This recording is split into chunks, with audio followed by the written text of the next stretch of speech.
Terakhir, kalau sesiapa ada kenal sahabat mana kontraktor, kita yang tahu yang bagus lah, tolong recommend lah untuk yang bocor-bocor tu. Bocor tepi tu tak ada masalah, tepi tak ada masalah. Bila bocor tu kat tempat perempuan tu bocor, jadi kesian lah, tak selesa. Kalau rumah kita pun kita rasa tak selesa. Jadi kita letak macam mana kalau rumah kita jadi macam ni. Kita akan cuba usahalah.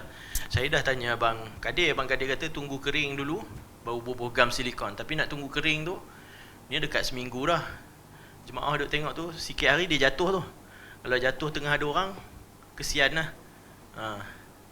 Jadi yang itulah, kalau ada sahabat kenal kontraktor yang ada cara nak overcome ni, memang masalah dia rumit lah. Kalau siapa naik atas kita tahu macam mana, dengan bertakung dia, dengan berlumut ke atas. Jadi kalau ada kenal kontraktor yang kita tahu, oh hebat, jadi bolehlah cadangkan kita nak repair. Itu saja insyaAllah.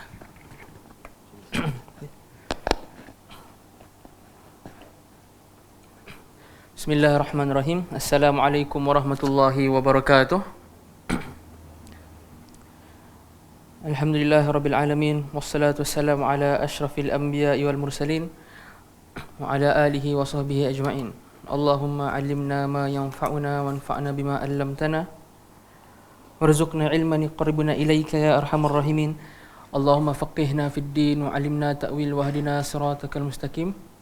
Allahumma inna na'udzubika min ilmin la yanfa' wa min qalbin la yakhsha' wa min nafsin la tashba' wa min da'watin la yusma'. Amma ba'd. Alhamdulillah, malam ni kita bertemu lagi untuk pertemuan yang kelima bagi matan, membicarakan matan Lum'atul I'tiqad oleh Imam Al-Muwaffaq Ibnu Qudamah Al-Maqdisi Al-Hambali rahimahullah ta'ala. Jadi hari tu pertemuan sebelum ni saya dah bagi macam mukadimah sikit tentang isu qada dan qadar. Jadi insya-Allah malam ni kita akan cuba habiskan perbahasan qada qadar dan iman. Qada qadar dan iman, dan mungkin ambil masa lebih sikit malam ni. Ana mungkin ambil masa lebih sikit malam ni sebab kita nak habiskan dua bab ni, dan dua bab ni kira lepas ni dah tak ada dah bab yang susah macam ni. Habis bab qada qadar dan iman, lepas ni kita lalui matan ni macam pergi bersia-sia je. Kita macam pergi melancong je. Cuma dua bab yang kita nak tackle malam ni, bab yang sangat berat. Jadi kita akan bersusah-susah dahulu, kemudian nanti kita boleh bersenang-senang kemudian lah lepas habis bab qada qadar dan bab iman ni. Jadi malam ni kita nak masuk bab qada qadar ni. Qada qadar ni, tuan-tuan dan puan-puan yang dirahmati Allah sekalian, dia satu bab yang satu dirumit, kedua disebabkan ramainya orang zaman sekarang yang tak sedar akan isu qada dan qadar ni. Kalau kita cakap syirik dalam uluhiyah ni, ramai orang lakukan tanpa sedar kan, tauhid uluhiyah. Qada qadar pun sama, bahkan anda kata sama banyak atau lebih banyak. Yang kita tak sedar kadang-kadang apa yang kita percaya atau apa yang kita cakap ni dari sudut qada qadar disalah. Dan kesalahan dalam qada dan qadar ni, kesalahan dalam salah satu rukun iman. Bila salah dalam salah satu rukun iman, dia bukan benda kecil lah, dia jadi benda yang kritikal dengan besar. Jadi malam ni untuk mukadimah, saya ulang balik sikit tentang apa punca berlaku kesilapan dan kesesatan dalam bab qada qadar ni. Ulama kata dia punya tajuk dia dipanggil aslul inhiraf. Aslu al-inhiraf, asal kepada kenapa berlaku kesalahan dan kepesongan dalam bab qada dan qadar. Hakikatnya qada dan qadar ni, semua kelompok orang Islam, kelompok ni maksudnya Ahli Sunnah, Mu'tazilah, Qadariyah, Jabariyah, semua mereka struggle dalam bab qada qadar ni sebab ada dua isu utama. Pertama, mereka apabila mereka melihat dalil kan, apabila ulama-ulama dia tengok dalil, ulama dapati ada dalil yang sangat banyak dan sangat konkret, maksud dia bahawa Allah ni akan membalas manusia sesuai dengan apa yang dia lakukan. Kalau dia buat baik, dia akan dapat pahala. Kalau dia buat jahat, dia akan dapat dosa dan dia akan layak untuk diazab lah. Kalau dia buat pahala, dia layak untuk diberi nikmat dan masuk dalam syurga. Dalil yang menceritakan tentang perkara ni sangat banyak, ribuan kan, yang menceritakan tentang hamba ni akan dibalas sesuai dengan apa dia buat, sampai ribuan dalil. Okay. So dia dah jadi satu usul penting agama lah yang tak boleh dinafikan lagi. Pada masa yang sama, bila kita tengok bahagian lain dalam Quran dan hadis, kita dapati ada yang mengatakan bahawa Allah dah mentakdirkan segala-galanya. Bila mentakdirkan segala-galanya, menciptakan segala-galanya, termasuklah daripada apa yang ditakdirkan dan diciptakan itu perbuatan hamba, baik dan buruknya. Okey. Yang ni dalil yang cerita tentang Allah telah mentakdirkan segala-galanya dan telah menetapkan dan mencipta segala-galanya ni pun sama banyak macam yang pertama tadi dari sudut bilangan, ribuan juga. So sekarang kita dah ada dua usul besar dalam agama. Yang duduk usul ni ulama kata dah daruri. Dah tak boleh nafi dalam agama ni. Siapa nafi ada problem lah dalam iman dia. Jadi dalam nak menghadapi dua seolah pententangan zahir lah. Kenapa saya cakap seolah? Sebab agama ni tak ada kontradiksi. Bagi kita secara zahir nampak macam ada tapi tak ada. Jadi dalam nak menyelesaikan dua usul yang bertembung ni, kan? Sinilah sebab dan sinilah tempat kenapa berlaku kesesatan. Okay, kita tengok macam Jabriyah. Jabriyah ni kelompok yang kata hamba ni, kan, dia tak buat apa-apa pun, dia tak mencipta perbuatan dia sendiri dan dia tak ada kehendak pun. Semua Allah dah takdirkan, bahkan semua Allah buat. Sebenarnya bila kita angkat cawan ni, ikut Jabriyah lah, bila saya angkat cawan ni, sebenarnya Tuhan yang angkat cawan. Tuhan yang angkat cawan. Seolah manusia ni dia hanya alat ataupun puppet. Kan, kita tengok orang main patung ke apa kan, puppet macam tu, digerakkan tanpa dia boleh buat apa-apa. Kita macam tu. Ataupun kita ni macam daun yang ditiup angin, yang berterbangan, yang tak boleh nak kawal dia pergi mana pun. Dia follow je angin tu pergi mana. Ni Jabriyah kata. Kenapa Jabriyah jadi macam ni? Sebab bila Jabriyah nampak berlaku dua pertembungan ni, Jabriyah buat apa? Kelompok Jabriyah dia dahulukan bahagian Al-Qadar. Okay. Al-Qadar ni bahagian mana? Al-Qadar ni bahagian yang Allah dah takdirkan semua. Bahagian yang Allah balas tadi tu, mengikut perbuatan hamba tu dipanggil bahagian syarak atau taklif. So, Jabriyah dia lebihkan mana? Jabriyah melebihkan bahagian qadar melebihi bahagian syarak atau taklif. So, kenapa kalau orang tanya, apa asal usul kesesatan Jabriyah? Sebab melebihkan qadar atas syarak dengan taklif. Yughallibu janibal qadar ala janib taklif ataupun syarak. Itu Jabriyah. Qadariyah dia buat opposite. Qadariyah buat terbalik. Kalau Jabriyah melebihkan qadar, kan, Qadariyah dia melebihkan syarak, iaitu dia kata Allah akan balas kita sesuai dengan perbuatan kita. So sebenarnya kita lah yang cipta perbuatan kita sendiri. So bila saya angkat cawan ni 100% hanya saya yang angkat dan tak ada kena-mengena pun Tuhan. Tuhan tak tolong dan tak adakan apa-apa. Bahkan saya dengan kudrah saya sendiri saya angkat 100% cawan ni.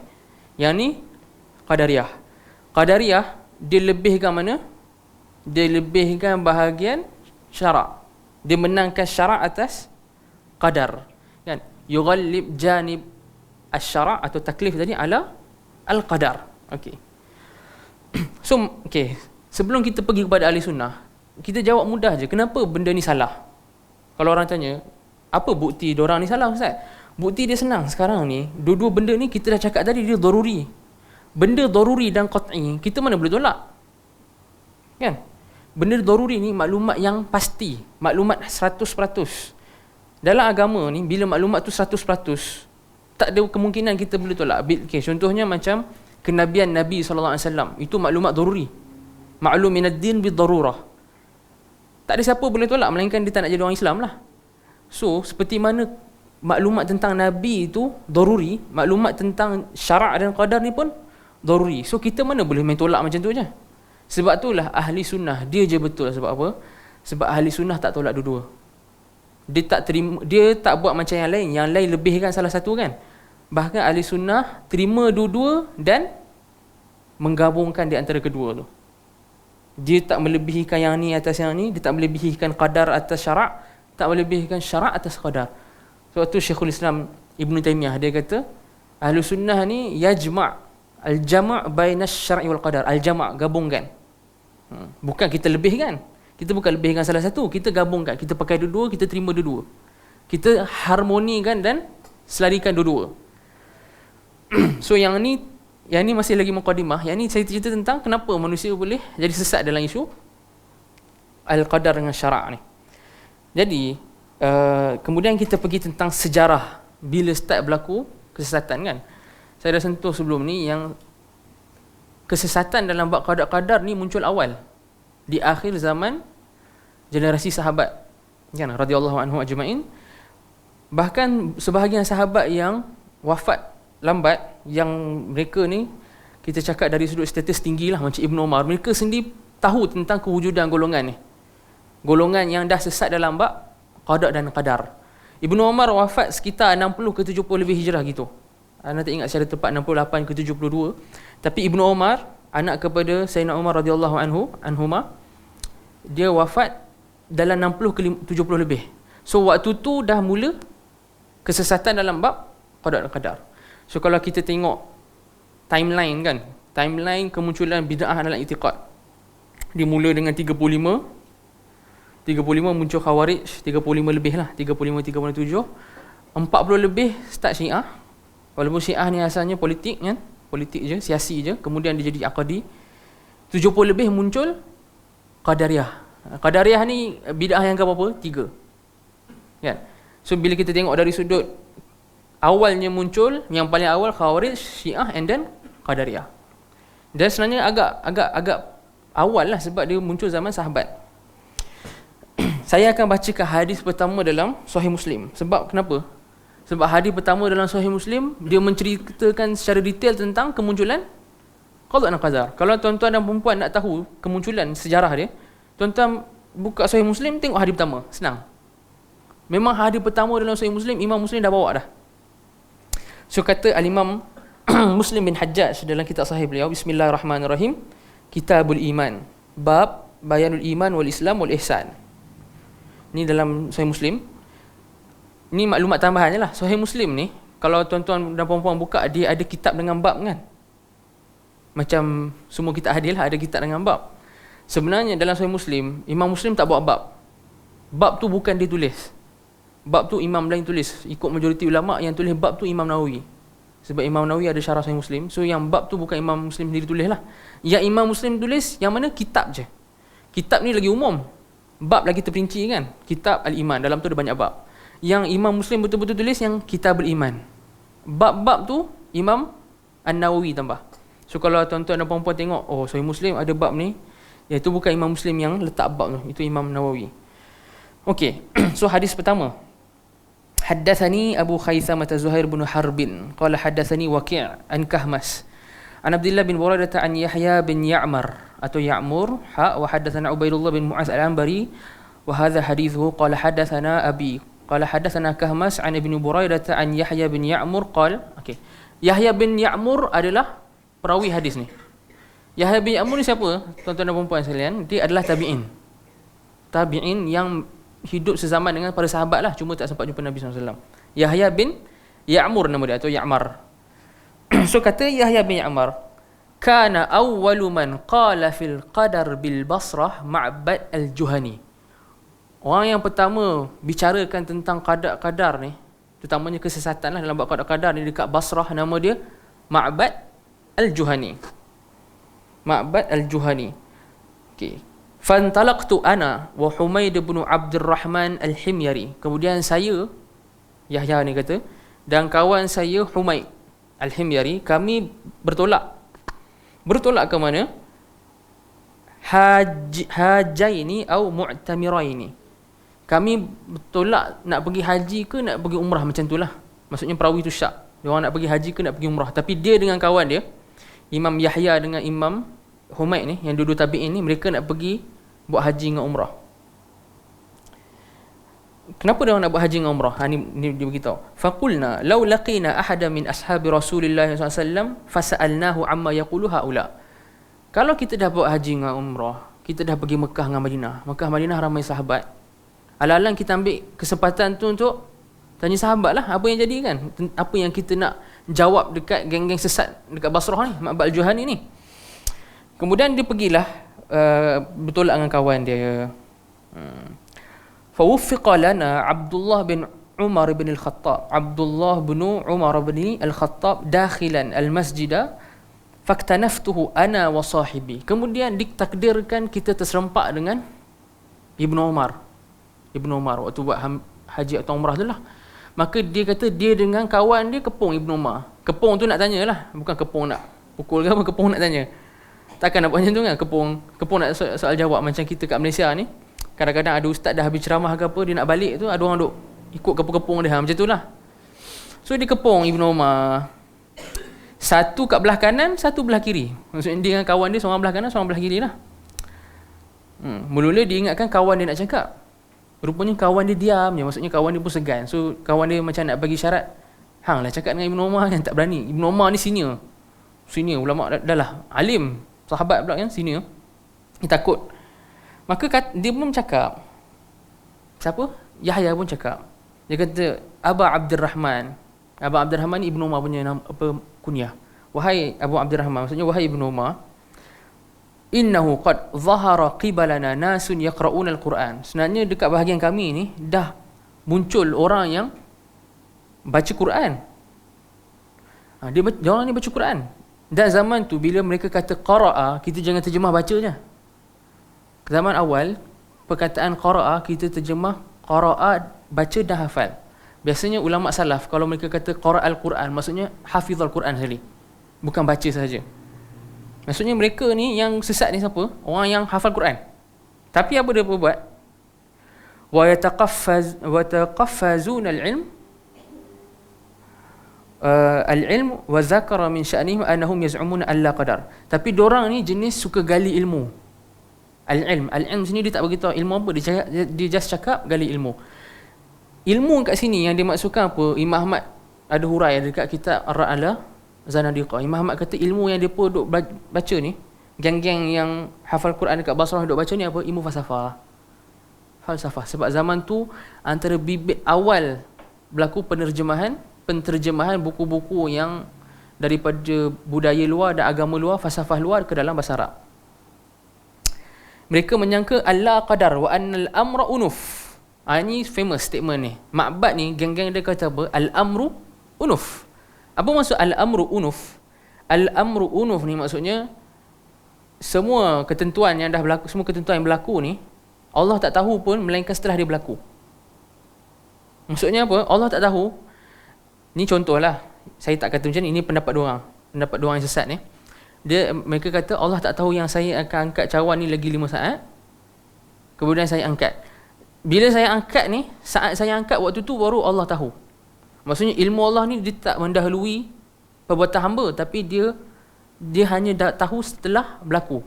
Itu maksud al-amru unuf. Maksudnya Allah hanya tahu setelah berlaku. Okey. Dengar daripada sini kita dah boleh tahulah. Pendapat ni memang masalah besar kan. Kita tengok apa Ibnu Umar kata. Ibnu Umar bila dengar benda ni, fa iza laqita ulaika fa akhbirhum. Kalau kau jumpa diorang ni, geng-geng ni, puak-puak ni, cakap kat diorang, akhbirhum maksudnya khabar kat diorang, anni bari'um minhum, sesungguhnya aku, maksudnya Abdullah Umar, berlepas diri daripada mereka. Wa annahum bura'a'u minni, dan mereka berlepas diri dari aku. Maksudnya apa tuan-tuan? Bila seorang Muslim berlepas diri daripada seorang Muslim, maksudnya apa? Dia menghukum kufur. Muslim tak boleh berlepas diri daripada Muslim yang lain. Hukum asal dia, kita ni bersaudara, betul tak? Mana boleh kita macam, aku nak berlepas diri dengan kau, apa jadi kat hidup kau, aku tak nak kisah. Tak boleh. Orang Islam tak boleh macam tu. Hanya boleh bila sesama dengan orang yang ada melakukan kekufuran lah. So bila Ibnu Umar radhiyallahu anhu kata, aku berlepas diri daripada mereka, mereka berlepas diri daripada aku, apa Ibnu Umar nak kata? Mereka dah melakukan kekufuran. Kemudian ni Ibnu Umar kata, wallazi yahlifu bihi Abdullah bin Umar, dan dengannya, maksudnya Allah lah, dengan Tuhan yang Abdullah bin Umar bersumpah dengannya, kan? Dengan Tuhan yang Abdullah bin Umar bersumpah dengannya, law anna li ahadihim misla uhudin zahaban fa anfaqahu ma qabila Allahu minhu hatta yu'mina bil qadar. Kalau daripada geng dorang ni ada emas sebesar gunung Uhud, kemudian infakkan emas yang sebesar gunung Uhud tu, demi Allah yang Ibnu Umar bersumpah dengannya, Allah tak akan terima sikit pun sehinggalah mereka beriman dengan qadar. Maksudnya apa? Maksudnya dah bukan Islam lah. Bila dia dah berlepas diri, bila dia kata Allah tak terima langsung, maksudnya dah bukan Islam. Hatta yu'mina bil qadar. Kemudian barulah Ibnu Umar baca hadis apa dekat diorang ni? Baca hadis Jibril. Hadis Jibril yang panjang yang jumpa Nabi SAW kat masjid tu, barulah Ibnu Umar sebutkan hadis tu. Okey. Yang ni dipanggil dalam ilmu hadis sabab irad. Dia ada sabab wurud, ada sabab irad. Sabab irad bukan hadis tu, bukan peristiwa bila Nabi sebutkan hadis tu, yang tu sabab wurud. Kan? Sabab wurud hadis, macam tesis Dr. Mazhar kan. Sabab wurud hadis. Maksudnya apa faktor ataupun keadaan atau konteks yang menuntut untuk hadis tu diucapkan. Okey, itu sabab wurud. Sabab irad, apa faktor atau konteks yang menyebabkan perawi cerita hadis tu. Bukan Nabi SAW tapi perawi cerita. Itu dipanggil sabab al-irad. So ada sabab wurud dan sabab al-irad. Sekarang kat sini yang Ibnu Umar buat ni sabab al-irad. Sebab Ibnu Umar bukan Nabi SAW lah. Kan? So kita tengok konteks dia. Ibnu Umar sebut hadis ni dalam nak respon kepada kesesatan Ma'bad al-Juhani and the gang dekat Basrah ni. So yang ni adalah bibit kesesatan geng-geng dalam bab qada dan qadar. Itu sejarah dia. Dan itu sejarah dia. Dan Basrah ni, tuan-tuan dan puan-puan yang dirahmati Allah sekalian, dia memang problematik. Basrah ni tempat muncul Qadariyah ni problematik. Ulama hadis yang kat Madinah, antaranya macam Imam Malik, cukup tak berkenan dengan Basrah ni. Macam ulama hadis panggil Basrah ni, pertama ulama hadis gelar Basrah ni, bandar Basrah ni Dar ad-Darb, rumah palsu. Ad-Darb ni rumah buat duit palsu. Maksudnya apa? Rumah buat hadis palsu lah. Sebab hadis palsu biasanya susah nak keluar dari Madinah. Madinah ramai sahabat, ramai tabi'in, ramai ulama hadis. Siapa buat keluar hadis palsu kena dia. Ramai kat Madinah ni. Basrah dia tak ramai. Sahabat yang sempat sampai kat Basrah sebab jauh pun sikit. Anak murid tabi'in yang sempat belajar dengan sahabat kat Basrah pun sikit. So ramailah yang buat kepala kat Basrah. So ulama hadis macam Imam Malik, dia tak berkenan dengan Basrah. Dia kata Basrah ni Dar ad-Darb, tempat buat hadis palsu. Dan Basrah ni juga terkenal pusat tumbuh banyak bid'ah dalam akidah. Sebab apa? Sebab khilafah, capital dia punya, kita cakap capital dia lah, ibu kota. Ibu kota dia dekat Madinah. Zaman tu masih lagi dekat Madinah, Umayyah. Ataupun dia dah pindah. Lepas tu baru pindah Abbasiyah ke Baghdad. Tapi waktu tu masih lagi dekat Madinah. Jadi bila Basrah yang duduk jauh dengan tamadun Islam ni, mereka lagi senang dapat pengaruh tamadun luar sebab mereka duduk kat border. Duduk border dengan negara-negara luar lain lah. So pengaruh-pengaruh falsafah, akidah dan pemikiran yang daripada bukan Islam datang masuk kat border diorang, Basrah ni. Sebab tu berlaku sesat banyak lah kat Basrah. Hatta imam-imam Basrah yang besar-besar, Al-Hasan Al-Basri, wafat 110 Hijrah. Qatadah bin Di'amah As-Sadusi, ulama besar. Qatadah ni imam besar lah hadis dan tafsir. Wahab bin Munabbih, ulama besar dalam tafsir. Awal-awal mereka pun terpengaruh dengan Qadariyah. Sebab tu tuan-tuan dan puan-puan, kalau buka kitab hadis, mereka akan kata, sampai Imam Ahmad kata apa? Lau fattashta ahlal Basrah wajadta thuluthahum Qadariyah. Kalau kau cek betul-betul orang Basrah, kau akan dapati 1/3 mereka tu Qadariyah. 1/3. Banyak. Basrah ni besar. Tapi Qadariyah yang banyak waktu tu, yang sampai Al-Hasan Al-Basri pun masuk, ini Qadariyah yang macam mana? Mereka ni dah evolve sikit daripada yang awal muncul ni. Kalau awal muncul ni kata Allah tak tahu kan. Yang Qadariyah yang kedua, generasi kedua ni, generasi Hasan Al-Basri sebagainya ni, mereka kata Allah tak menciptakan maksiat. Allah menciptakan semua perkara termasuk perbuatan hamba. Cuma perbuatan hamba ni yang Allah cipta yang baik-baik Yang maksiat Allah tak cipta. Yang ni pendapat Hasan Al-Basri, Wahab bin Munabbih dan Qatadah lah, imam-imam ni, ahli sunnah ni. Cuma mereka lepas dah diberitahu benda tu salah, Hasan Al-Basri dan Qatadah ni serta merta kita cakap tarajuk. Tarajuk ni tukar pendapat lah, kiranya balik ke pendapat ahli sunnah balik.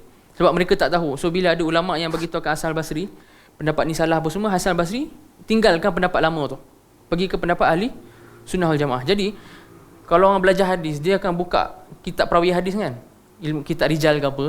Kalau perawi Basrah mesti kita akan jumpa apa? Fulan rumiya bil qadar. Dia ni dituduh dengan qadar. Qadar ni qadar yang tadi itulah yang cerita tu, yang Hasan Basri tu. Jadi kita tak boleh tolak 100%. Sebab qadar yang batch Hasan Basri ni bukan batch awal tu, yang tolak ilmu tu. So itu kena hati-hati. Okey. So yang tu sejarah dia. Bila dah tahu sejarah, barulah kita boleh masuk kepada perincian bab qada dan qadar. Tu mukadimah penting. Kita baca apa yang Imam kata, Imam Ibnu Qudamah kata.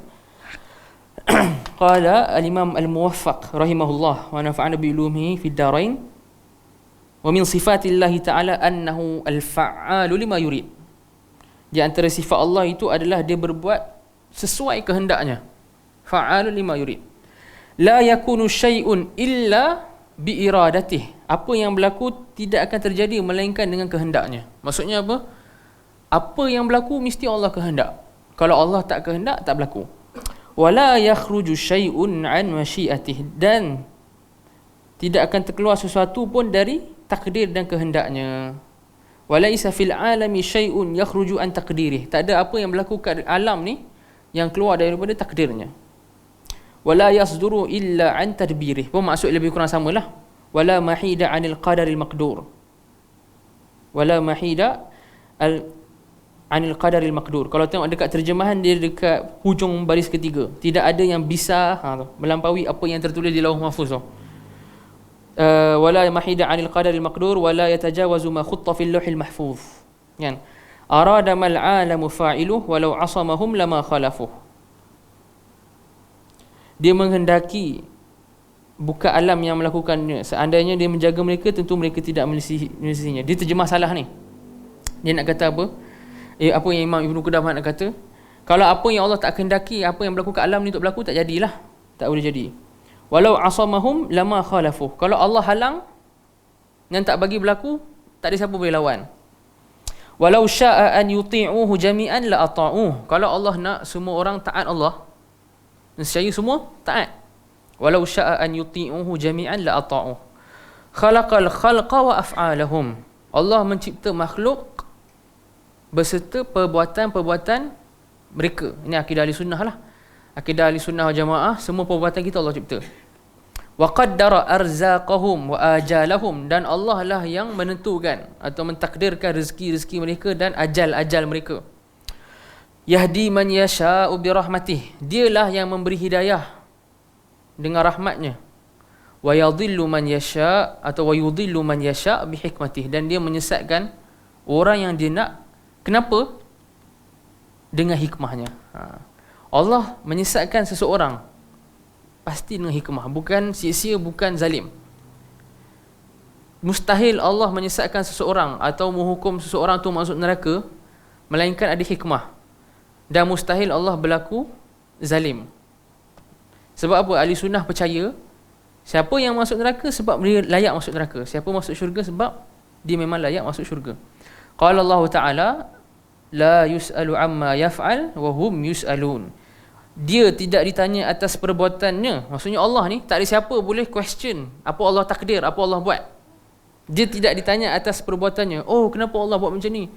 Oh, kalau Tuhan wujud, kenapa berlaku macam ni? Oh, kalau Tuhan wujud, kenapa ada orang mati banyak, kebuluran dan sebagainya? Allah, apa yang Allah buat dan takdir tak ditanya. Yang ditanya siapa? Wa hum yus'alun, kita ni. Mereka tu yang ditanya. Kita ni tanya perbuatan kita. Allah, apa yang Allah buat tak ada siapa boleh tanya. Kenapa? Kalau kita tengok dari sudut dalil akli, dari sudut hujah logik, sebab alam ni 100%, semua yang wujud dalam alam ni semua 100% milik Allah mutlak. Bila milik Allah mutlak, tak ada siapa boleh persoalkan apa yang dia nak buat dengan apa yang Allah milik. Betul tak? Sebagai contoh, kalaulah seseorang yang kaya tu dia milik bangunan ni, dia milik 100% share dan sebagainya untuk bangunan ni, dia je miliki bangunan ni, semua dia punya, dia boleh buat apa je dia nak dengan bangunan ni, tak ada siapa boleh kecam dia. Itu milik dia. Allah, alam ni semua milik Allah semata-mata. Apa yang Allah nak buat tak ada siapa boleh kecam dia. Bila boleh kecam? Kita boleh kecam bila berlaku ada share. Okey, bangunan ni 2 tingkat pertama orang ni punya, 2 tingkat kedua orang lain punya. Kan? 2 tingkat pertama A punya, 2 tingkat kedua B punya. B pergi kacau dekat orang yang dekat tingkat yang bawah yang bukan dia punya tu. Dia buat apa? Dia jatuhkan, dia pergi robohkan dinding, dia pergi renovate sekati dia. Waktu tu dia dah buat benda yang bukan milik dia lah. Layak tak dia dicela? Layak. Tapi kalau B, dia nak renovate sekati dia dekat tingkat dia, boleh tak? Boleh. Ada orang layak tak nak cakap jangan renovate, kau tak boleh renovate ni? Tak ada siapa boleh. Apa yang dia nak buat lah. Melainkan selagi mana dia tak kacau hak orang lain, tak ada siapa boleh kacau. Itu dalam keadaan pemilikan tu terhad. Apatah lagi alam ni 100% milik Allah. So Allah boleh pilih apa yang dia nak buat dan tak ada siapa boleh kata apa-apa. Itu maksud la yus'alu amma yaf'al. Allah tak ditanya tentang apa yang dia lakukan. Qala Allah Ta'ala inna kulla syai'in khalaqnahu biqadar. Sesungguhnya kami ciptakan segala sesuatu dengan takdirnya, dengan kadar dan takdirnya. Wa qala ta'ala wa khalaqa kulla syai'in faqaddarahu taqdira, dan dia menciptakan segala sesuatu lalu menentukan takdir-takdirnya. Yang ini menunjukkan umum apa? Umum takdir Allah ni berlaku dekat seluruh alam ni. Semua Allah takdir. Tak ada satu perkara kat alam ni pun yang berlaku melainkan mesti dengan takdir Allah. Wa qala ta'ala ma asaba min musibatin fil ard wala fi anfusikum illa fi kitabim min qabli an nabraha. Tidak ada musibah apa pun di bumi ini dan tidak pula di diri kalian melainkan telah tercatat di kitab. Kitab ni Lauh Mahfuz. Sebelum kami menciptakannya. Maksudnya semua dah ditulis, dah rekod dah dekat Lauh Mahfuz apa yang bakal berlaku.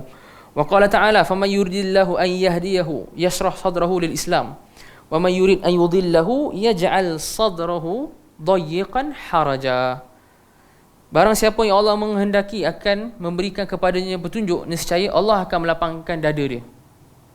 Dan barang siapa yang dikehendaki Allah kesesatannya, nescaya Allah yang menjadikan dadanya lagi sempit, seolah ia sedang mendaki ke langit. Apa maksud ayat ni? Maksudnya point ayat nak kata memberi hidayah dan menyesatkan siapa yang boleh? Allah sahaja semata-mata. Okey, kalau orang tanya, kenapa hanya Allah? Sebab memberi hidayah dan memberi menyesatkan orang termasuk di dalam takdir lah. Dan kita dah bahas tadi, takdir hanya Allah je yang mentakdirkan ke alam ni.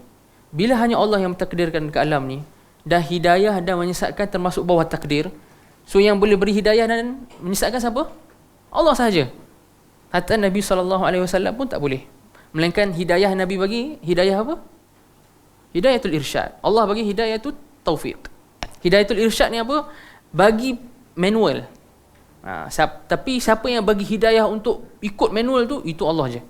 Adapun Nabi bagi tahu kita manual. Kalau kita pasang perabot, Nabi bagi manual untuk pasang perabot. Tapi kita nak tak pasang perabot tu, kita nak tak ikut manual pasang perabot tu, yang tu Allah yang tentukan. Tu hidayatul taufiq. Hidayatul taufiq. Rawa Ibnu Umar anna Jibril, ni hadis yang saya baca tadi lah, yang Ibnu Umar baca ni, ni lah hadis dia. Qala lin Nabi SAW mal iman? Qala an tu'mina billah wa malaikatihi wa kutubihi wa rusulihi wal yaumil akhir. Poin dia wa bil qadari khairihi wa syarrih. Faqala Jibril sadaqta, rawahu Muslim. Beriman ni maksudnya apa? Engkau beriman kepada Allah, malaikatnya, kitabnya, rasulnya, hari akhirat, takdir yang baik ataupun buruk. Jibril kata apa? Kamu benar. Kamu benar. Wa qala an-nabiy sallallahu alaihi wasallam amantu bil qadar khairihi wa syarrihi wa hulwihi wa murrih. Aku beriman dengan qadar, baik dan buruknya, pahit dan manisnya.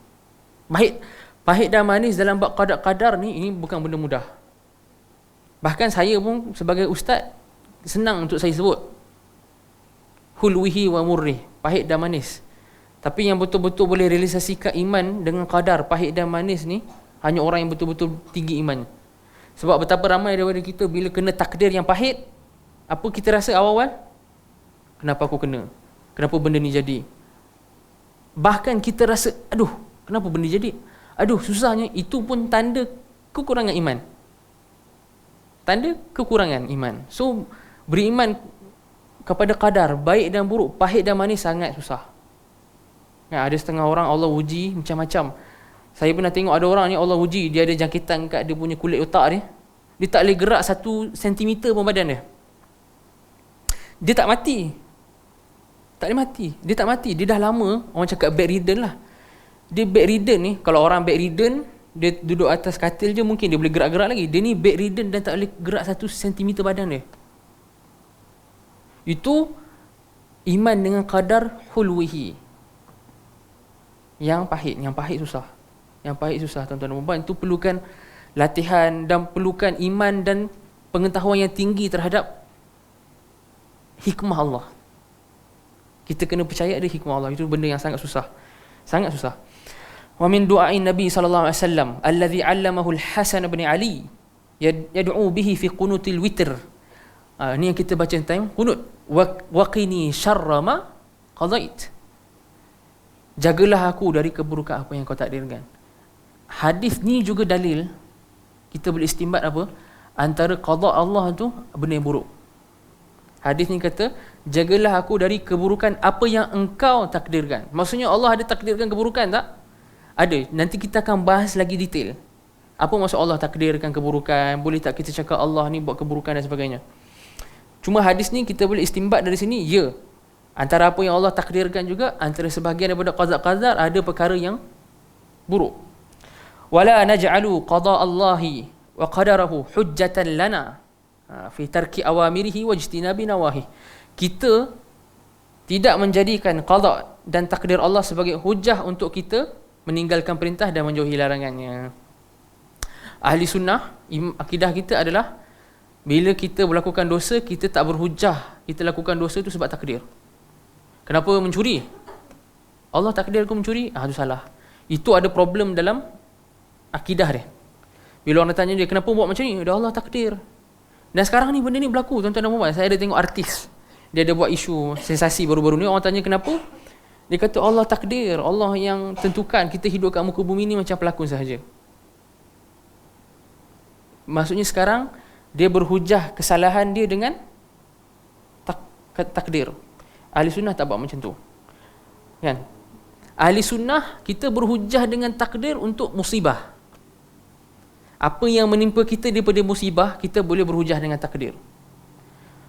Contohnya apa? Kalau kita masuk kelas lambat, kan? Dalam keadaan kita dah keluar rumah awal, tapi kereta kita ditakdirkan musibah, ada pancit atau kereta tu rosak ataupun panas ke apa, memang kena stop kat tengah jalan. Kemudian kita masuk kelas lambat, kita cakap dekat pensyarah kita, saya masuk kelas lambat ni, pensyarah tak boleh kecam saya. Saya keluar awal. Kawan-kawan saya nampak semua saya keluar awal. Saya memang dah pakai cantik, kemas dah nak pergi kelas ni. Keluar awal daripada kawan setengah jam, tapi ditakdirkan kereta saya rosak. Sebab tu saya sampai kelas tuan lambat. Pensyarah tu ada hak tak marah anak murid dia atau halau? Tak ada. Tak ada 1% pun tak ada hak. Sebab sekarang anak murid dia berhujah dengan pensyarah dia apa? Berhujah dengan qada dan qadar Allah, takdir Allah terhadap musibah. Tak apa. Sebab apa? Musibah hamba tak boleh kontrol. Kan? Musibah ni melibatkan takdir terhadap bencana dan benda buruk berlaku lah. Hamba boleh buat, tak boleh buat apa-apa. Kalau benda tu nak jadi, dia jadi. So benda tu bila nak jadi ni, macam benda macam ni, kita boleh berhujah. Kalau orang kecam kita juga, kita cakap, ni ada problem ni tak belajar akidah betul ni. Kalau tuan pensyarah belajar akidah betul, tuan pensyarah tak dikecam saya. Macam itulah. Sebab yang tu berhujah dengan ni.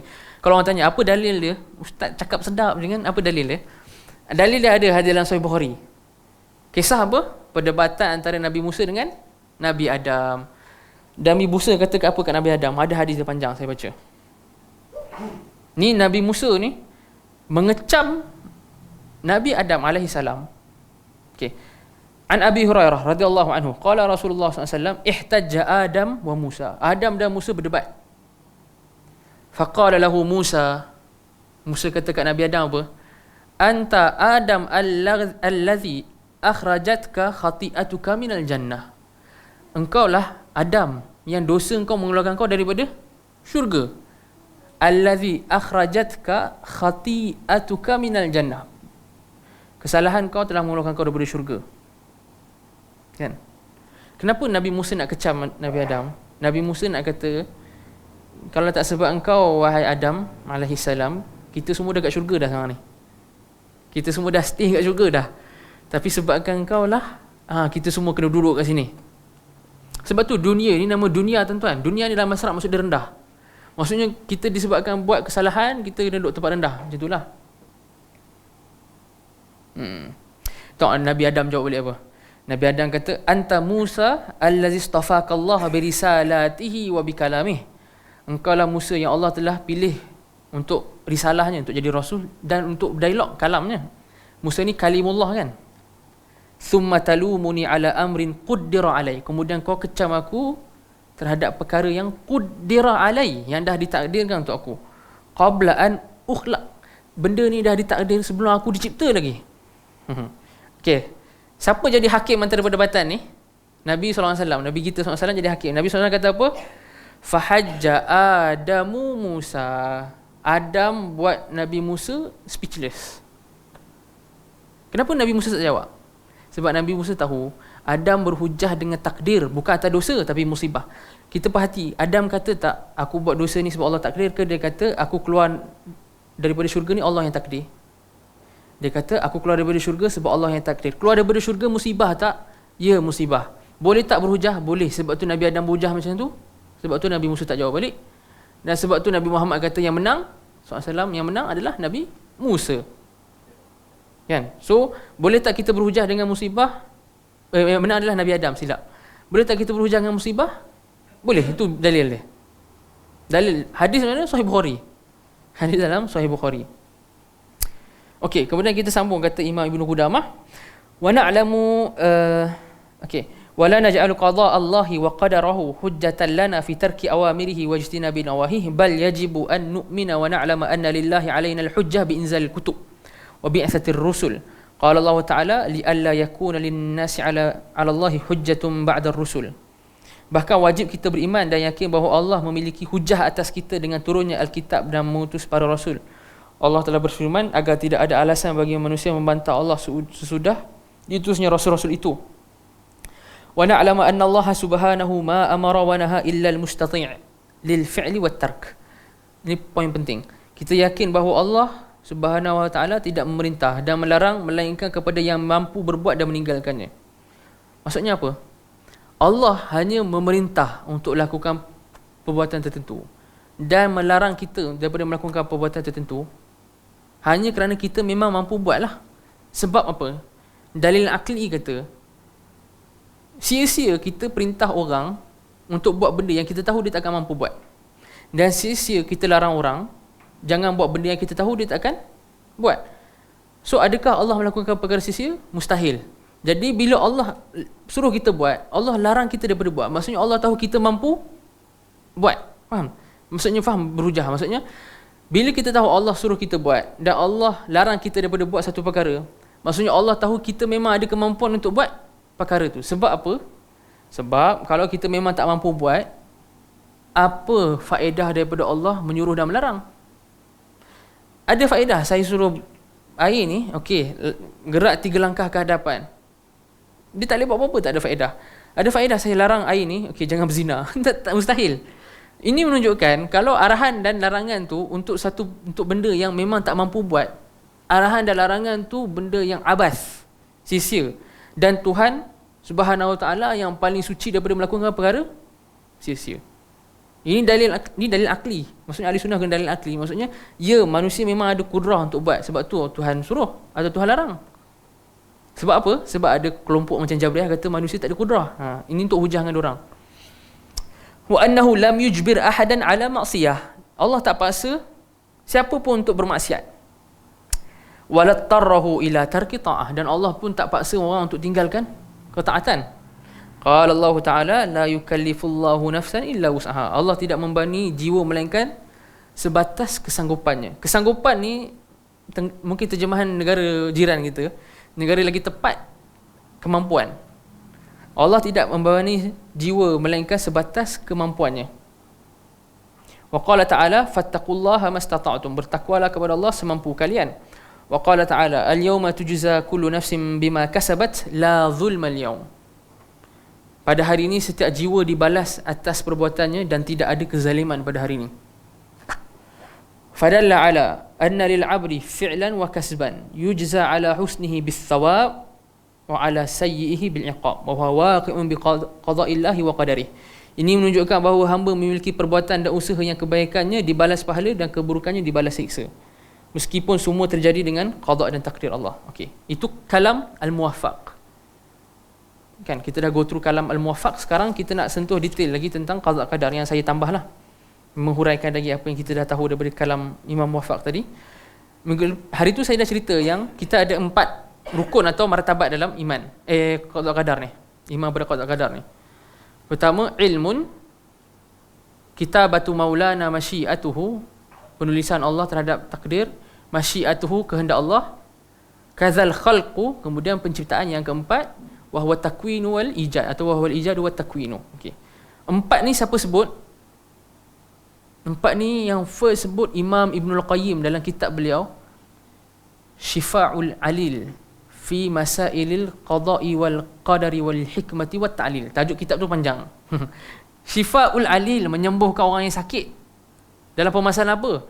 Fi Masailil Qada'i wal Qadari wal Hikmati wat Ta'lil. Dan kitab tu tuan-tuan dan puan-puan, kitab yang paling detail bahas bab qada qadar. Dan macam saya fikir, kalau kita nak go through bab qada qadar dengan segala perincian, dia ambil masa yang sangat lama. Sebab qada qadar ni macam Ibnu Qayyim bahas dalam kitab tu, qada qadar saja 3 jilid tebal. Satu kitab khusus. Jadi malam ni kalau saya dapat cerita dengan baik akidah ahli sunnah dalam bab qada qadar, itu dah cerita-cerita yang besar lah. Sebab untuk menyentuh semua kelompok ahli bidah lain dan nak bahas dalil mereka, nak munaqashah dalil mereka lagi, ambil masa. Tapi tak apa, insya-Allah kita cuba apa yang mampu. Okey.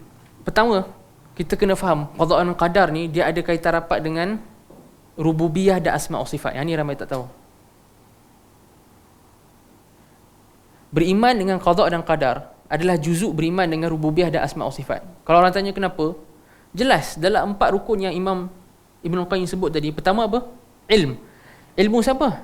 Ilmu Allah. So kena beriman dengan asma' wa sifat. Kalau orang tu nafi qada qadar, dia nak nafi sifat ilmu. Macam siapa buat tadi? Tu Ma'bad buat tadi, yang Ibn Umar kata dia berlepas diri tu. Sebab tu Ibn Umar hukum dia kufur. Sebab apa? Dia nafi sifat terus, komplit. Kemudian rububiyah kat mana? Rububiyah dekat khalq, kan? Rububiyah ni maksudnya apa? Tuhanlah yang mencipta, mentakdirkan, menghidupkan, mematikan, memberi rezeki dan sebagainya. So antara khasais rububiyah, antara maksud rububiyah tu apa? Mencipta. Ada dekat mana? Nombor 4. So kita perhati betul-betul qada qadar, dia ikatan dia kuat dengan rububiyah dengan asma' wa sifat. Bila orang tak ada qada qadar, tak beriman qada qadar, dia dah, kalau kita cakap tauhid terbahagi pada 3, yang kita pegang qaul tauhid terbahagi 3, dia dah hilang 2/3.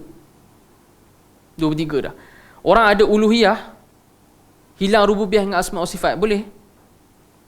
Tak boleh. Orang ada rububiyah dengan uluhiyah, tak ada asma' wa sifat, boleh? Tak boleh. Orang ada asma' wa sifat dengan rububiyah, tak ada uluhiyah pun tak boleh. So besar isu qada qadar ni, besar. Okay, kita masuk kepada martabat pertama, al-ilm. Maksud al-ilm ni apa?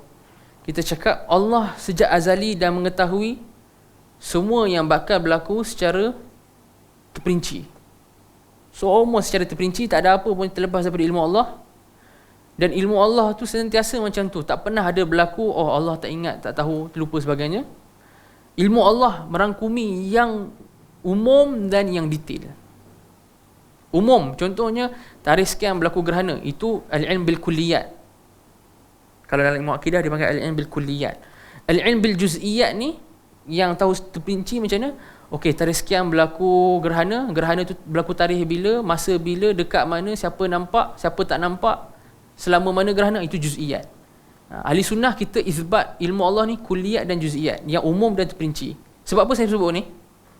Sebab ahli falsafah dia nafi Allah tahu juz'iyat. Macam Ibn Sina dia nafi Allah tahu juz'iyat. Okey, wal madhi wal hadir wal mustaqbal. Benda yang lepas, benda yang sekarang, benda yang akan datang, benda yang tak jadi, kalau jadi pun Allah tahu. Ada banyak dalil, saya sebut satu hadis dalam Sahih Bukhari. Kata Nabi SAW, ma minkum min nafsin illa ulima manzilaha minal jannati wan nar. Tidak ada daripada seorang pun daripada kamu, tidak ada satu jiwa pun daripada kamu ni, ma minkum min nafs illa, melainkan ulima manziluha, dah ditahu dah tempat dia, minal jannati wan nar, dia ni kat syurga ke neraka. Semua orang dah diketahui oleh siapa? Allah lah. Maksudnya ilmu Allah dah mendahului semua apa yang bakal berlaku. Ini dalil ilmu Allah ni tak terikat dengan masa. Allah tahu semua benda sebelum berlaku, kan? Kata Ibn Abdul Bar, yang ulama besar mazhab Maliki, ulama ahli sunnah, kan, kitab Tamhid dalam syarah Muwatta dia, kata Ibn Abdul Bar, waqad tazaharatil athar wa tawataratil akhbar, dalil dah banyak, hadis-hadis dah mutawatir daripada salaf bahawa apa, ilmu Allah sabiq, ilmu Allah mendahului semua yang berlaku. Maksudnya Allah punya ilmu dah tahu lama dah apa yang bakal berlaku. Wala yakunu fi mulkihi illa ma yurid, tidak ada berlaku dekat kerajaan Allah ni melainkan apa yang Allah kehendaki. Wa ma rabbuka bizallamin lil abid, dan Tuhan kamu tidak zalim terhadap hamba-Nya. At-Tamhid. Yang ni sifat ilmu. Okey, ilmu tadi siapa yang problem dekat sini? Qadariyah. Qadariyah apa? Dipanggil Qadariyatul Ula. Qadariyah yang first, batch first. Yang Ma'bad and the gang. Tu dalam kitab akidah disebut Al-Qadariyatul Ula, ataupun dipanggil Ghulat. Ghulu, melampau. Qadariyah ghulu. Yang kedua, Al-Kitabah, penulisan. Iaitu semua dah ditulis. Semua yang bakal berlaku dah ditulis dekat mana? Lauh Mahfuz. Dah ditulis dekat Lauh Mahfuz. Ditulis oleh pen. Yang Nabi SAW sebut dalam hadis, awwalu ma khalaqa al-qalam. Antara perkara pertama yang Allah cipta, ataupun perkara pertama yang Allah cipta adalah pen. Pen, al-qalam, yang nun wal qalami wa ma yasturun tu, pen tu. Apa yang Allah bagi arahan dekat pen ni? Uktub ma huwa kainun ila yaumil qiyamah. Tulis semua yang bakal berlaku sampai hari kiamat. Pen ni tulis kat mana? Kat Lauh Mahfuz tu. Ibnul Qayyim nukil ijma', pen ni yang catat dekat Lauh Mahfuz. Benda ni berlaku bila? Dalam hadis yang dikeluarkan oleh Sunan Abi Daud, Nabi SAW sabda, kataballahu maqadir al-khalaiq qabla an yakhluqas samawati wal ard bi khamsina wa alfi sanah. Allah menulis takdir apa yang akan berlaku ni tentang sampai hari kiamat ni 50,000 tahun sebelum penciptaan langit dan bumi. Wa arshuhu 'alal ma', dan arasy Allah atas air. Dan ini dalil bahawa arasy Allah lagi awal daripada alam ni. Kan, sebab bila hadis ni kata Allah cipta 50,000 tahun sebelum alam ni dengan langit dan bumi diciptalah. Dan waktu tu dah Allah dah istiwa atas arasy, dan arasy tu atas air. Ada ulama bahas pen ni tulis sampai bila? Bila tarikh stop dia? Ikut kaul Ibn Taymiyah dengan Imam Alusi dalam tafsir, pen ni dia catat stop sampai apa yang berlaku kat hari kiamat dia. Sebab hadis kata ma huwa kain ila yaumil qiyamah. Yang berlaku lepas tu pen catat lagi kita. Ibn Taymiyah kata zahir dalil kata tak. So stop tulisan pen tu waktu hari kiamat. Adakah peristiwa hari kiamat masuk? Itu pun ada khilaf. Cuma kita tahu, yang kita boleh cakap secara pasti, hadis jelas kata dia akan stop dekat hari kiamat lah. Adakah peristiwa hari kiamat tu sendiri dicatat pen tu dekat dalam Lauh Mahfuz? Wallahu alam, tak ada dalil yang detail cerita. Kemudian kita masuk lagi dalam bab kitabah ni, penulisan ni juga, isu takdir. Takdir ni tuan-tuan, dia ada banyak jenis. Kita ada at-takdir al-am, takdir umum. Yang ni yang penulisan dekat Lauh Mahfuz oleh pen tu. Am ni maksudnya apa? Semua yang berlaku oleh semua perkara, oleh semua kejadian. Daripada saat dia dicipta oleh Allah 50,000 tahun sebelum langit bumi ni ada sampailah kiamat. Itu takdir am. Kita ada takdir sanawi, takdir tahunan, annual. Takdir tahunan ni bila? Dia berlaku time Lailatul Qadar. Dalam ayat Quran, a'udzubillahi minasyaitonir rajim, fiha yufraqu kullu amrin hakim. Ibnu Abbas dengan para sahabat bila tafsir ayat ni, mereka kata Allah waktu Lailatul Qadar takdirkan apa yang berlaku untuk al-am al-muqbil, untuk tahun yang akan datang. Tahun yang akan datang pada Lailatul Qadar. Itu dipanggil takdir sanawi. Ada takdir untuk umur seseorang. Yang ini adalah hadis nombor 4 di 40 tu, yang cerita tentang bila kita dalam perut mak kita dia tiup rezeki, amal, ajalnya, adakah dia bahagia dan sengsara tu. Yang tu takdir umri untuk dia seorang spesifik. So kita ada 3 jenis. Umum, sanawi, umri. Dan ada ulama bagi perincian lain, takdir harian dan sebagainya, tapi dalil tak berapa jelas. Dalil yang jelas, dalalah dia jelas 3 ni. 3. Dan sini ada satu isu yang muskil, yang ramai orang selalu tertanya-tanya, iaitu apa? Kalau dah ditakdirkan dekat Lauh Mahfuz kita akan hidup untuk tahun sampai tahun sekian-sekian je, macam mana kita nak faham hadis yang Nabi SAW kata siapa yang sambung silaturahim ni dia akan dilewatkan ajal dia? Pernah dengar hadis tu tuan-tuan dan puan-puan? Kan selalu dengar yang Nabi kata, siapa nak, saya baca hadis tu dalam Sahih Bukhari, ani Nabi SAW, man sarrahu an yabsuta lahu fi rizqihi, siapa yang dia rasa gembira untuk Allah luaskan rezeki dia, wa yansa'u lahu fi atharih, dan Allah lewatkan kematian dia. Nasa'a ni maksudnya delay. Sebab tu riba nasi'ah, riba kita bayar lambat. Okey, yansa'alahu fi atharih, Nabi kata siapa yang gembira untuk ni, maka falyasil rahimah, sambungkan silaturahimnya. Okey, yang ni iskal. Macam mana Nabi kata kita boleh tambah umur kita, sedangkan dekat Lauh Mahfuz dah bagi tahu dah, kalau 70 kalau 80. Okay, ada dua pendapat ulama. Satu pendapat ulama yang tafsirkan tambah sini dengan maksud berkat. Berkat maksudnya umur dia bila dikatakan tambah tu tak tambah hakiki pun, cuma dengan time yang dia ada tu disebabkan dia diberkati lebih, seolah macam dia hidup lagi lama, amalan yang dia buat lagi banyak, manfaat dia lagi banyak, jasa lagi banyak dalam tempoh umur yang sama. Maksudnya berkat. Ni qaul pertama lah. Qaul kedua, qaul jumhur. Qaul jumhur kata yang berlaku perubahan ni, didelaykan wafat ni, kematian kita ni, itu dekat takdir umri tadi. Kan ada 3 takdir tu, takdir umri. Takdir umri ni kat mana? Dia dekat rekod malaikat. Malaikat dia ada rekod tentang nama-nama kita ni semua, kita mati bila apa semua. Dia ada catatan tentang takdir juga. Tapi ulama kata catatan dia ni tak mesti sama dengan apa yang ada dekat Lauh Mahfuz. Ulama kata apa? Yang dekat Lauh Mahfuz tu yang final. Yang tu adalah umur kita setelah ditambah tolak dan sebagainya. Yang ada dekat catatan malaikat ni, itu umur kita waktu awal-awal.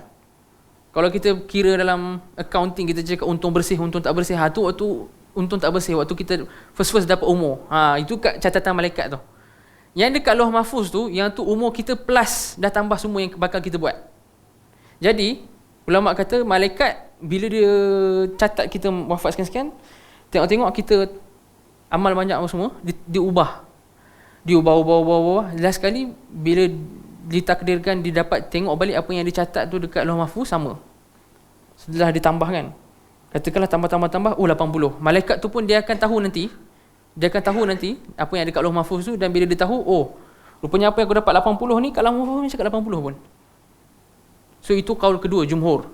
So mana-mana tafsiran kita boleh ambil lah kan, untuk mengelakkan iskal sama ada kita kata berkat atau yang kedua tu. Cuma kaul kedua tu jumhur. Okey, itu kitabah.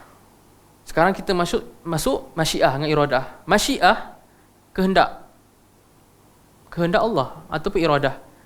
Yang ni perbahasan yang masyhur, iradah kauniyah dengan syar'iyah lah, iaitu Allah ada kehendak yang dari sudut kauni, penciptaan, Allah takdirkan apa penciptaan yang nak berlaku, dan syar'i, kehendak Allah dari sudut syarak, apa yang Allah nak kita buat dari sudut syarak.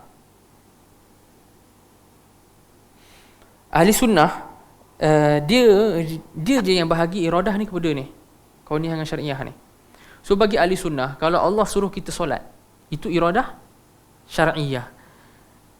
Iradah syar'iyah dia mesti ada redha dan sayang untuk arahan tu. Okay, kalau orang tanya arahan Tuhan untuk solat ada tak mahabbah dengan redha? Ya. Iradah syar'iyah dia melazimi mahabbah.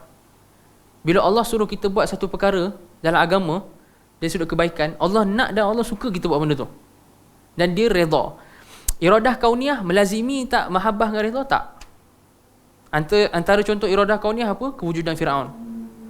Kewujudan Firaun iradah kauniyah. Dan Firaun ni mati dalam keadaan musyrik dan kafir lah. Itu iradah syariah? Tak. Firaun masuk Islam? Tak. Okay, iradah kauniyah ni, yang kewujudan Firaun dan kematian dia ni, adakah melazimi Allah redha dan sayang? Tak. So Allah tak pernah sayang dan redha kat Firaun pun. So ni ahli sunnah je tuan-tuan, sebab ada kelompok ahli bidah, saya tak sebut kelompok mana. Mereka kata iradah kauniyah ni pun melazimi mahabbah. So Allah suka kekufuran Abu Jahal, Allah suka kekufuran Fir'aun. Oh, kaul ni problematik lah, mana boleh tu. So ahli sunnah je yang kata iradah mahabbah ni, sayang ni lazim dekat iradah syariah je, iaitu kehendak Allah terhadap apa yang dalam syarak, iaitu buat ni dapat pahala, tinggal ni pun Allah suka kalau kita tinggal buat dosa ni. Tu. Dan tuan-tuan dah selalu dengar kan, tuan-tuan dan puan-puan selalu dengar ada iradah kauniyah syariah ni. So kita cakap ahli sunnah kata al-iradah la tastalzim al-mahabbah. Iradah kauniyah tidak melazimi cinta. Khilafan lil Mu'tazilah. Yang kelompok tu Mu'tazilah lah. Mu'tazilah yang kata bila Allah nak secara kauni, Allah mesti sayang juga.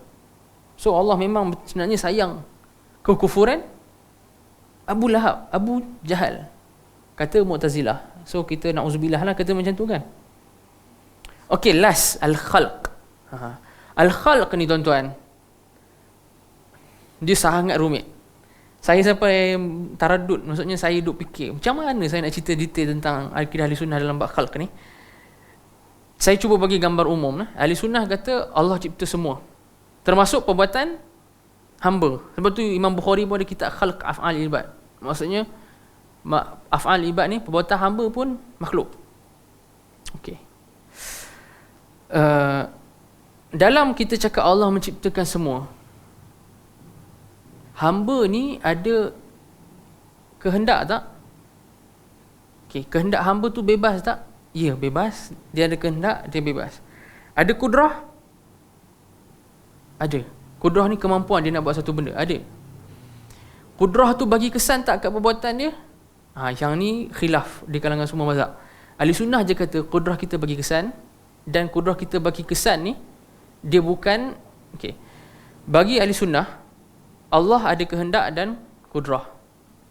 Manusia pun ada kehendak dan kudrah. So bila berlaku satu perbuatan, ahli sunnah kata apa? Ahli sunnah kata kudrah Allah adalah pada berlaku penciptaan perbuatan tu. Contohnya ayat Quran kata afara'aitum ma tumnun a antum takhluqunahu am nahnul khaliqun. Tidakkah kamu lihat apa yang maksudnya hubungan suami isteri lah, bila kita keluarkan dalam hubungan suami isteri tu, pancaran air mani tu, tidakkah kamu lihat pancaran air mani? Adakah kamu yang menciptakannya atau kami menciptakannya? A antum takhluqunah, kamu ke yang cipta jadi baby daripada air mani tu? Tak. Am nahnu al-khaliqun, ataupun kami yang cipta? So persoalan tu maksudnya Allah nak kata kamilah yang cipta, kan? So dalam perbuatan hamba yang dia ada dua aspek. Aspek penciptaan siapa? Allah. Kudrah Allah dia pada khalq.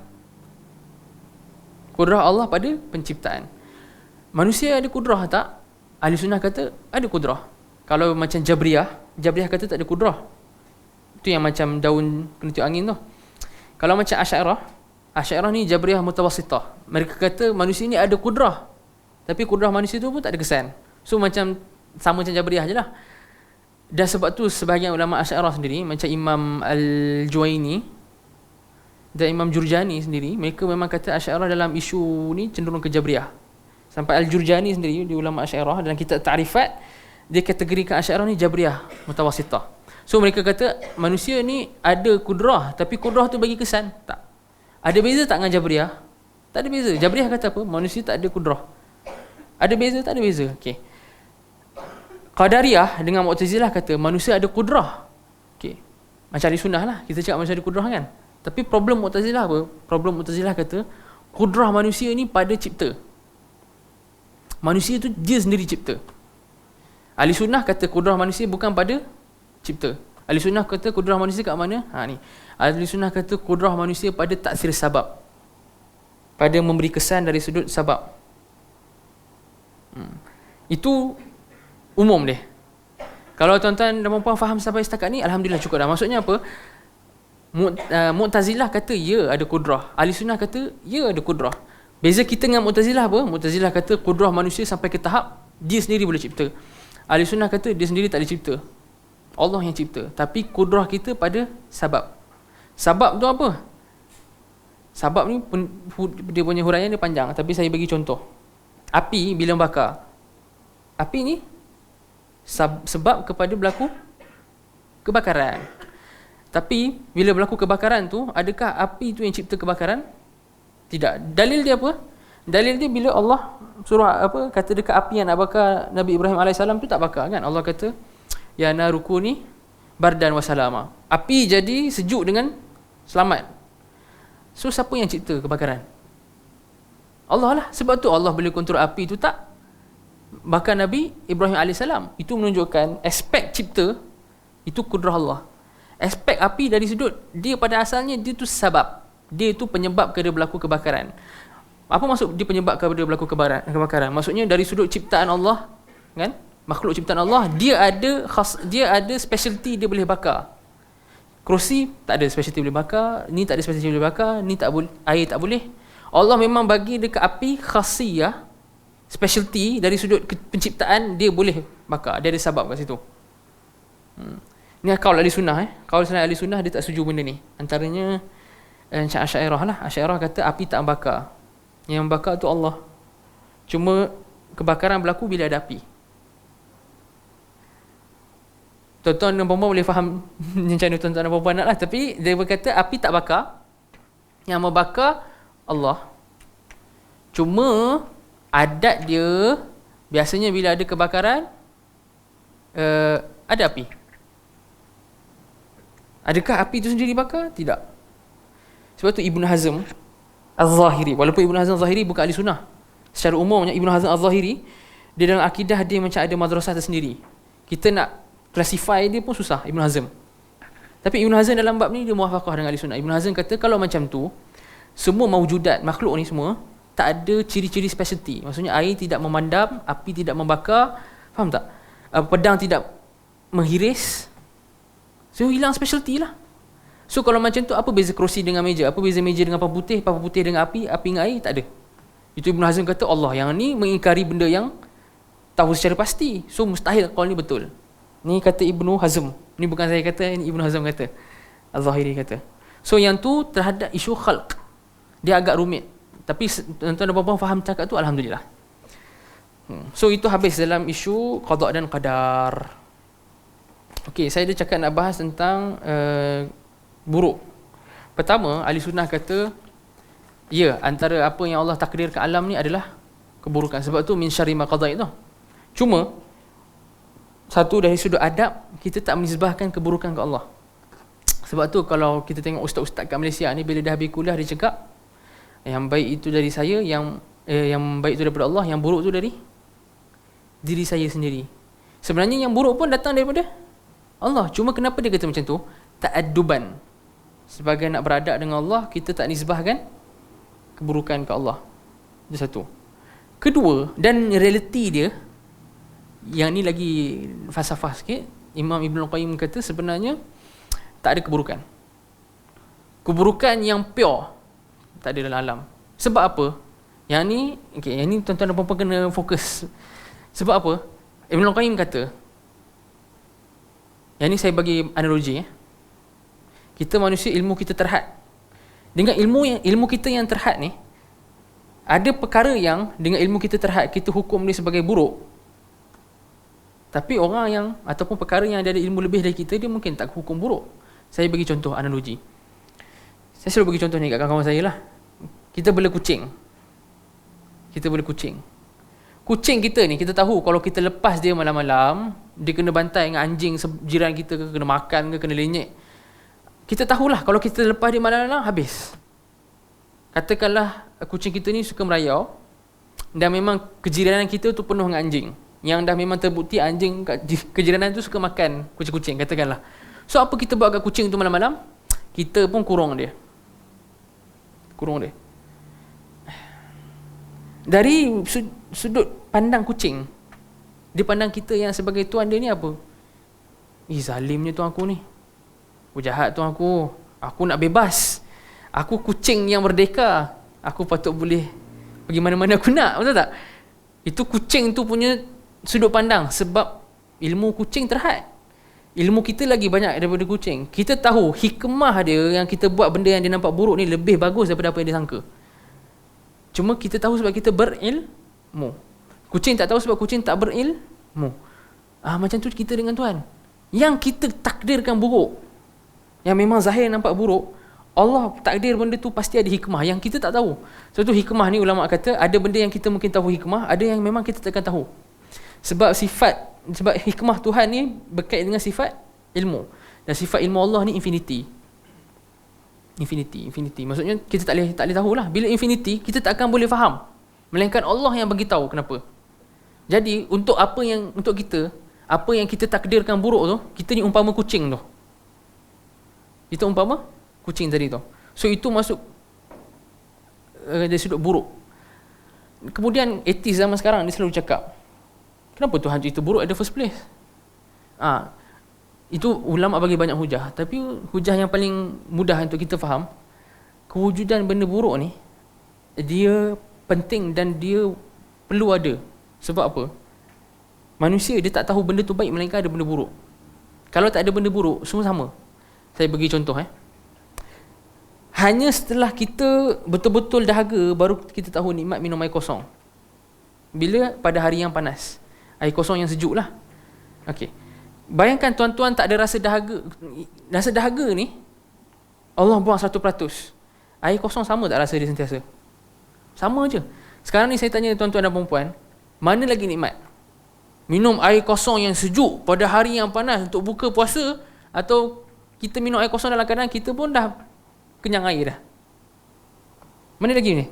Yang tadi itulah yang kita minum pada waktu panas nak buka puasa yang sejuk. So kewujudan buruk wajib ada untuk kita appreciate yang baik. Itu antara hikmah. Ada lagi 7 lagi, saya tak sempat. Itu antara hikmah. Okey, tuan-tuan dan puan-puan, boleh sambung lagi ke ni? Ke dah penat dah? Kalau dah penat tak apalah, saya pun berhenti. Kita tak masuk bab iman lagi ni. Tak masuk bab iman. Tak apa, saya bagi iman sikit. Saya bagi macam sebelum ni saya buat, saya bagi teaser sikit lah biasa. Sebab saya nak kejar untuk habis kitab ni.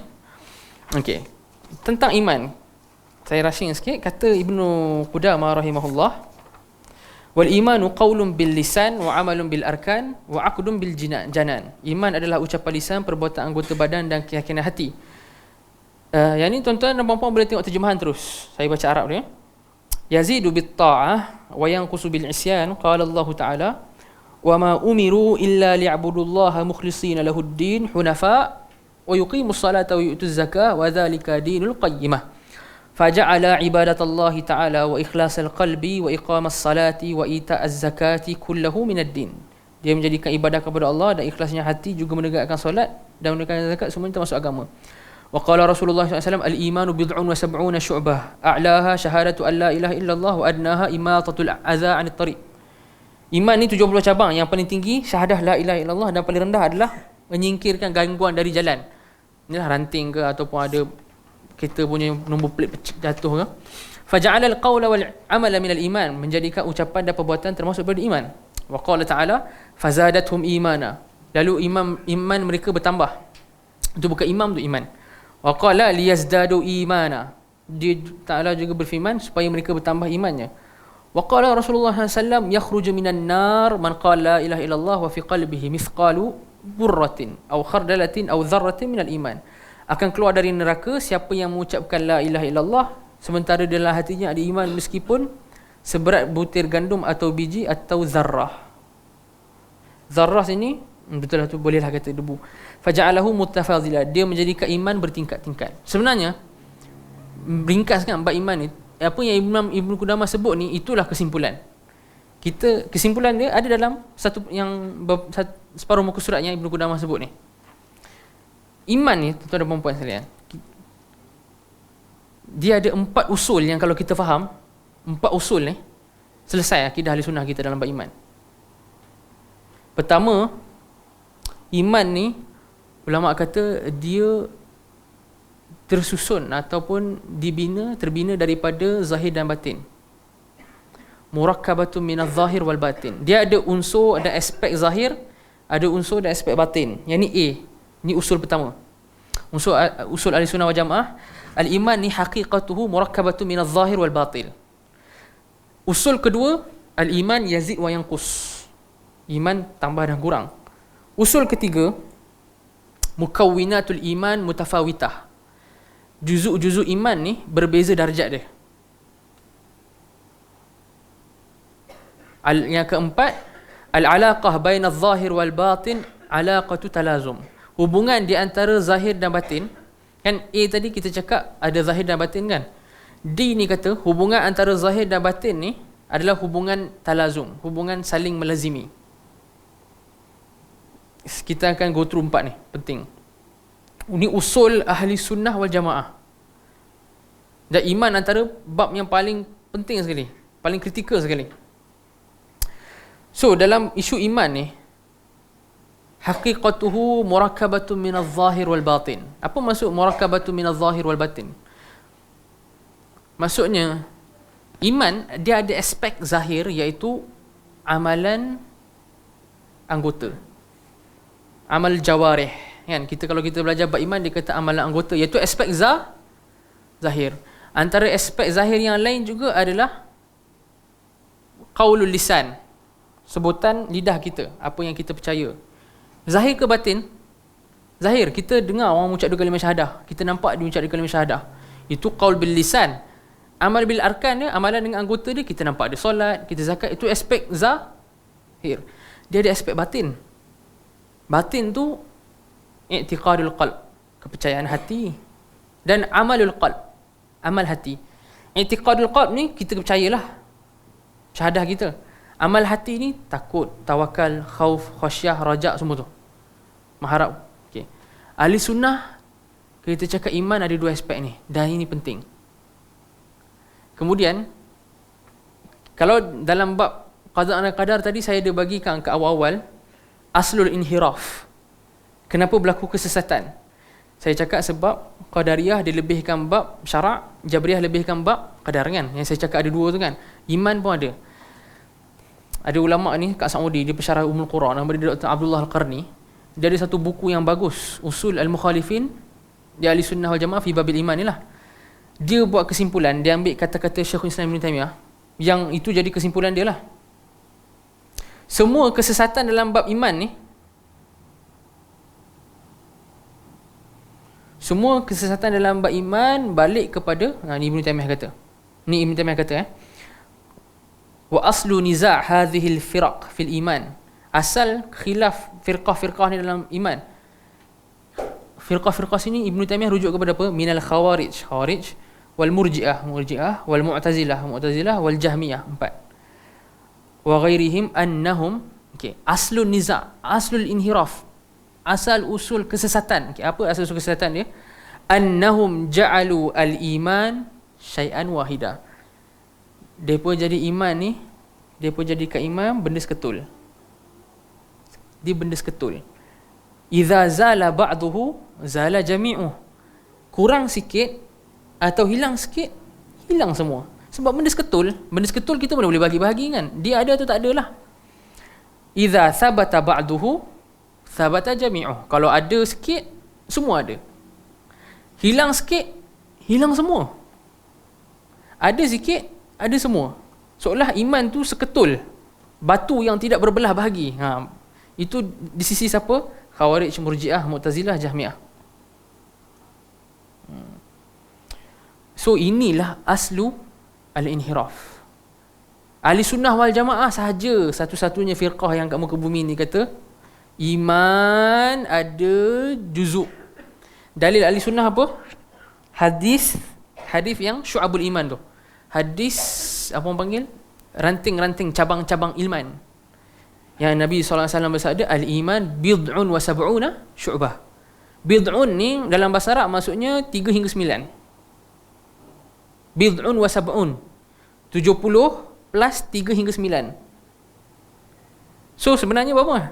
Kalau ikut Imam Al-Baihaqi, Imam Baihaqi ada kitab khusus yang beri syu'abul iman, dikira cabang iman ni ada 79. So bila Nabi kata iman bid'un wa sab'un, maksudnya 79 cabang. Nabi SAW kata a'laha, kita menyebut la ilaha illallah lah, paling tinggi iman tu. Paling rendah, alihkan benda kat jalan kan, alihkan apa-apa ranting lah. Iman ni ada, kita cakap cabang dan juzuk lah. Itu dalil antaranya ulama ahli sunnah kata iman ni ada cabang dan juzuk. Bila kita kata ada cabang dan juzuk, kita tak pakai macam Khawarij, Murji'ah, Jahmiyah dengan Mu'tazilah. Ada setengah perkara, yang ni saya cerita umum, ada setengah perkara kita buat dia sikit, dia cukup untuk bagi kita Islam. Ada setengah perkara kita buat dia sikit, tak cukup untuk jadi Islam lagi. Iman dia boleh berkurang, dan dia boleh kurang dalam keadaan iman dia masih ada. Kalau yang selain ahli sunnah, dia berkata apa?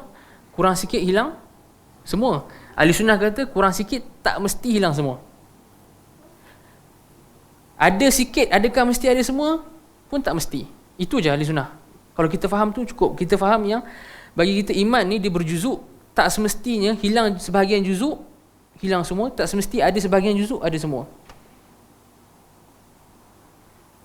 Okey. Sebabkan masa suntuk, saya sebut sikit je. Saya sebut part utama sekali. Lepas tu kita sambung pada perjumpaan akan datang. Sebab sekarang ni tuan-tuan dan puan-puan mesti tertanya-tanya lah, okay, apa juzuk dia? Apa juzuk yang paling kritikal? So semalam ni saya nak cerita juzuk yang paling kritikal, juzuk yang mesti kena ada. Okay, tuan-tuan dan puan-puan, kalau tuan-tuan dan puan-puan ingat, kita ada secara umumnya, kita ada i'tiqad hati, ucapan lisan, amalan, anggota. 3 ni, setiap satu daripada 3 ni, dia boleh terpecah kepada 4 atau 5. So kalau kita buat cabang iman, i'tiqad hati, ucapan lisan, perbuatan, amalan, setiap satu ni kita pecah ke 4 atau 5. Dia pecah lagi.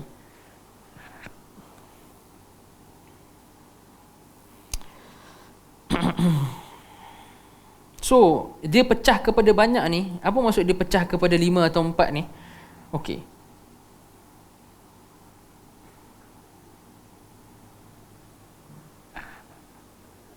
Tulis dekat setiap salah satu daripada 3 tu, dia ada rukun.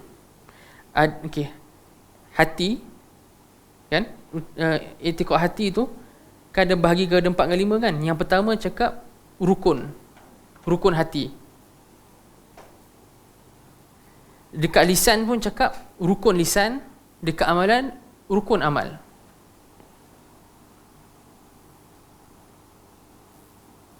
Rukun amal. Yang kedua ni tuan-tuan dan puan-puan tulis untuk semua. Maksudnya untuk hati, lisan dengan amal. Kewajipan ataupun wajib-wajib, perkara-perkara wajib. Maksudnya wajib-wajib hati, wajib-wajib lisan, wajib-wajib anggota.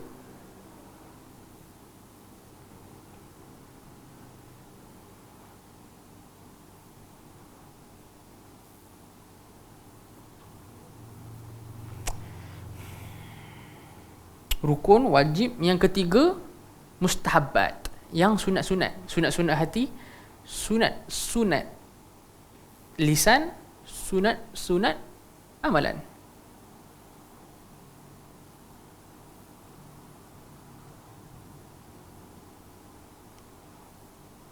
Yang keempat, ya, itu tak apa sebab ada khilaf.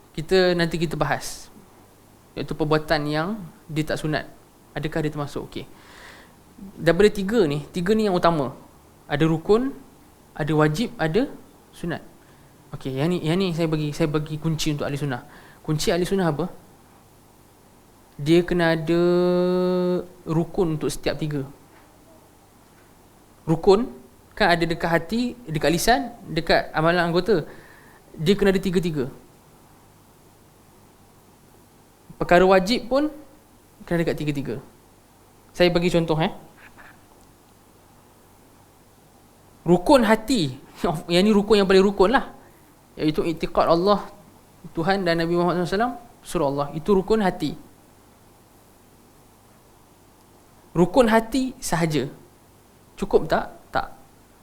Dia kena tik rukun hati, tik ucapan dengan lidah, tik amalan anggota, baru kita boleh consider. Kalau semata kita tik dekat rukun hati, dia tak cukup jalan sunnah lagi. Sebab dalam hati ni, okey, kemudian dah mengucap 2 kalimat syahadah dah, kita tik dekat rukun lisan. Dah jadi Islam belum? Ulama majoriti kata dah jadi Islam. Cuma Islam dia tu kemudiannya kita akan hukum kekal ke tidak, tengok dia ada ke tak rukun untuk yang amalan. Kalau dia mengucap 2 kalimah syahadah depan mata kita, kan, alhamdulillah masuk Islam lah.